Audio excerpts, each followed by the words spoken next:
Ruben Navarrete is a CNN contributor and a nationally syndicated columnist with the Washington Post Writers Group.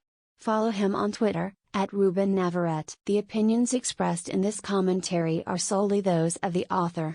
San Diego, CNN, Marco is having a moment. As in Marco Rubio, the 43-year-old senator from Florida, who seems to be experiencing a resurgence in popularity among fellow Republicans. It's something that just 6 months ago, few political observers could have predicted. And if Rubio is interested in applying for a job on Pennsylvania Avenue, as seems to be the case, the timing of this warm embrace couldn't be better. On Friday, former Massachusetts Governor Mitt Romney bowed out of the 2016 presidential campaign, telling supporters on a call that he believes it's best to give other leaders in the party the opportunity to become the nominee. "I feel that it is critical that America elect a conservative leader to become our next president," Romney said on the call. "You know that I have wanted to be that president, but I do not want to make it more difficult for someone else to emerge who may have a better chance of becoming that president." Could Rubio be that someone? If so, a lot of people who know a lot about politics didn't see it coming.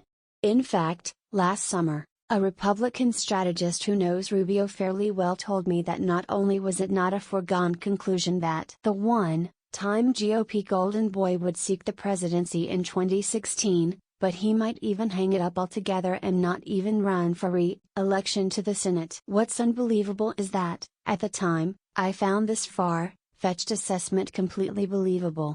Back then, Rubio seemed to be a man without a constituency. After landing on the cover of Time in February 2013 under the headline, "The Republican Savior," Rubio spent the next several months getting hammered by conservatives, on cable television and talk radio, for joining the Senate's Gang of Eight and proposing a comprehensive immigration reform bill that included a path to citizenship for illegal immigrants.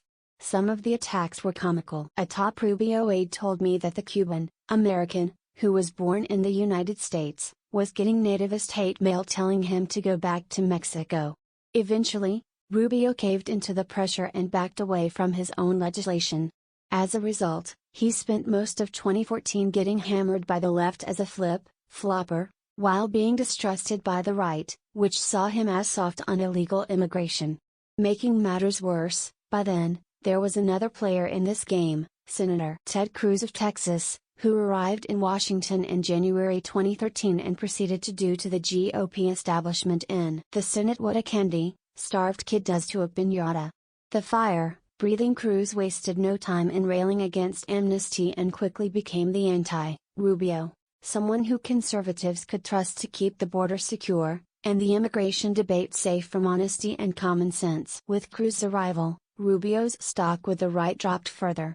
The self-described son of exiles was himself an exile from his own party. But that was then. Last month, Rubio got a Christmas present he could really use, a second chance. It came courtesy of the White House and President Barack Obama's proposed policy change to open up relations with Cuba. Rubio's parents left the island in 1956, and so they are more accurately described as immigrants than refugees. But, once Fidel Castro took power in 1959, they were never able to return. So, as Rubio has noted, they lived much of their lives in the United States feeling like exiles. Rubio opposes the Obama administration's policy change, and he has won accolades from conservatives for offering a forceful counter-view. Which brings us back to this moment. Think of it as the Rubio Renaissance. The senator has done himself a lot of good by getting out of Washington and meeting with Republicans around the country. He is selling a new book, American Dreams, Restoring Economic Opportunity for Everyone. He is also holding fundraisers, and, from the looks of it, gearing up to run for the GOP nomination for president. A CBS News poll earlier this month showed Rubio trailing Romney and Bush, but besting several other serious potential primary rivals, including Cruz, Texas Governor Rick Perry, Louisiana Governor Bobby Jindal and Wisconsin Governor Scott Walker.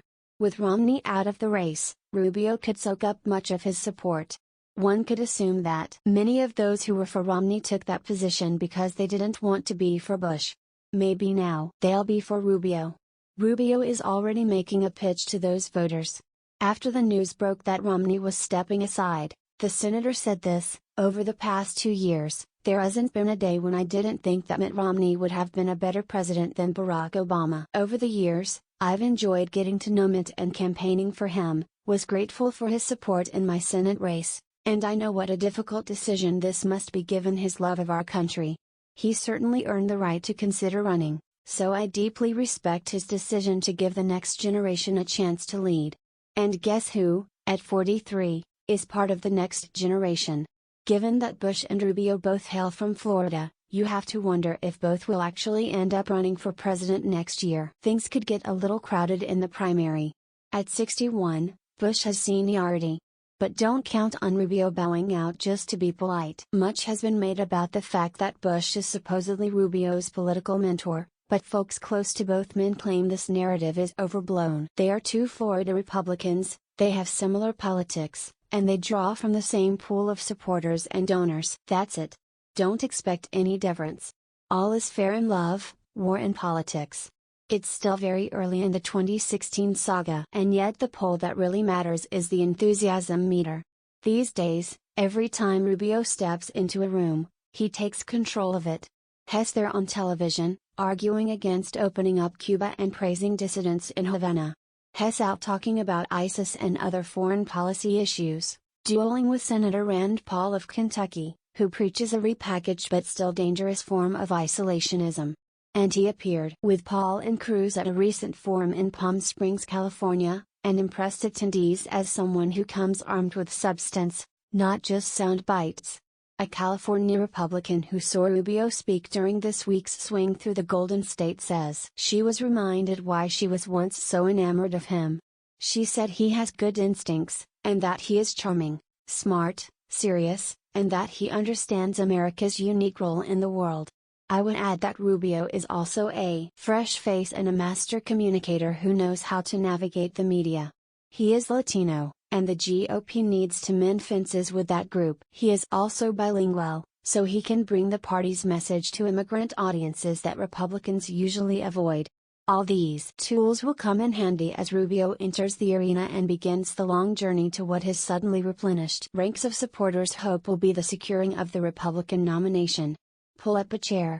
This is one moment that could last a while. Read Knopinion's new Flipboard magazine. Follow us on Twitter at Knopinion.